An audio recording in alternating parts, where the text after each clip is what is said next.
Hey folks, thanks for joining me. I'm Donnie the Fuzzy Face Fisherman. I'm going to show you 3 baits I'm using to catch largemouth bass in red dirt country in the month of November.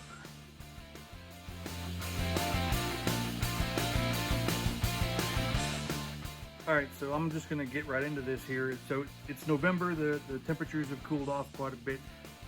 You know, I'm seeing somewhere in the neighborhood of 60 degrees in the daytime for highs, and some evenings it's getting down into the upper 30s. It's quite chilly some evenings, and that's brought the water temperatures down. And you know, of course, the seasons are changing all over the place, and that's got all kinds of species doing different things. And what I've noticed is that the white bass in these areas are really kind of taking over at the moment. They got the shad spun up in these giant bait balls, and you'll see the shad hitting the water over here and hitting the water over there, and you're fishing all over the place. And really seems to be the only thing anyone's catching is white bass in these areas. And you know, it's got the largemouth scattered, and you can find them in the deep water, you can find them in the shallow water, and everywhere in between, it seems like. This November has been pretty tough fishing already for me, but let me show you. I'll tell you what I'm doing and what I've done to adjust to start catching fish here. And the first thing I'm going to tell you to fish with, the first bait I'm going to fish with anyway in the month of November, I'm going to tie on for sure, is going to be a lipless crankbait. The lipless crankbait I've got here is going to imitate some shad. I've got some good iridescent colors in it. It's got the red lips. But this guy here, I'm going to be able to work him shallow, keep my rod tip up. I can work the shallows, keep him higher up in the water column. If I want to bring him a little bit deeper, I'll work him a little bit slower. I can throw a little bit heavier one if I want to. But I'm definitely going to stick with the shad colored lipless crankbait, working all depths of water with it. And I can actually cover quite a bit of water with this guy. Again, with those bass being spread out the way that they are, you know, I don't want to fish in a spot if I don't think there's any fish. I'm not going to fish in a spot for any more than about 15-20 minutes without getting any excitement. I'm going to move on. So yeah, that's definitely going to be the first bait you're going to find tied to my lines in the month of November, is a lipless crankbait. That guy right there. Something very similar to him. So if I'm not fishing out in open water, if I'm not trying to cover water, and I've kind of zeroed in on a spot I want to fish in, maybe I'm bank fishing, I'm kind of limited to what my options are. I'm going to fish with my lipless crankbait for a minute, but once I really narrow down where I want to fish, the next thing I'm probably going to tie on, it's going to be square bill, right? And I'm targeting the edges of docks, or the edges of you know, laydowns, the edges of what once was nice vegetation, because most of the vegetation's died off, and you'll see it floating in the water. You'll see it you know, turn off, dying brown, maybe sinking to the bottom or whatever. I'm going to fish a lipless crankbait somewhere in the vicinity of that cover, where what used to be cover, and I'm going to try to find me a wide-bodied one. And when I say wide-bodied, let me see if I can give you an example. I've got a Weston here. Look at how round that is, right? Now this one here isn't quite as wide, and I've got some more. I probably should have showed you, had one out to show you a real narrow one.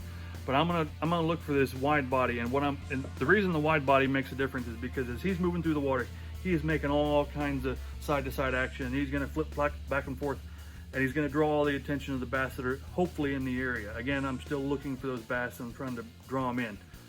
The idea of this wide body is you really get one heck of a wobble out of him as he's moving through the water with that pull on that square bill. Bump him off the bottom of the rocks or whatever you happen to be fishing in, and make sure you get those fish attention, and that wide body is going to help with that action. All right, so the third one I'm going to fish with in the month of November is actually not so much of a, hey, look at me, get the attention of the fish type of bait. It's more along the lines of, hey, I know there's fish down here. I've got to get them to bite. And generally with the cooler waters, the fish might be a little bit more lethargic. So in the event that it occurs, I call it the dead stick and worm, right? What I mean by that is I've got a couple of worms here, and this is, I got this one from my mystery tackle box last month or month before last. These are really cool little worms. They float. I got some more from 13 Fishing here that float. If you don't have floating worms, shove a toothpick or two in them, or part of a toothpick, break it off, get you some buoyancy. right? Because what I'm gonna do with it is with this floating worm, I'm gonna Texas rig it, and I'm gonna Texas rig it with probably a fairly light weight for my bullet weight. I'm not worried about pegging it or anything like that. I'm just looking for a lighter weight. And when I pitch it out there, I'm gonna pitch it out there, I'm gonna dead stick it, and I'm gonna dead stick it for as long as I can withstand it. And I'm gonna drag it across the bottom, and I'm gonna dead stick it for a little bit longer. Reel on my slack and sit there and wait. And I'm not a very patient man when it comes to fishing, so I'm not gonna be able to sit there very long. But that's my technique, and that's what I'm gonna do for the third bait in the month of November. What I'm doing here is I'm looking for all those open spots of that dead vegetation that there's fish know that there used to be cover there, and they're looking for it. And hey, look, there might be a meal there. I'm gonna hopefully provide it for them. That's the third bait I'm fishing with in the month of November. Now, the last bait, I got a bonus bait, right? And so it's the ear of the jig, and this time I'm kind of skirting the edges of what may or may not be considered a jig, right? It's a buzz bait, right? So whether you consider it a jig or not, that's my bonus bait, right? And I say buzz bait, skirtless or with a skirt, either one works, right? I will tell you, if I'm going skirtless, I'm probably hugging the edge of some lily pads, or maybe looking more of a frog-like look to it.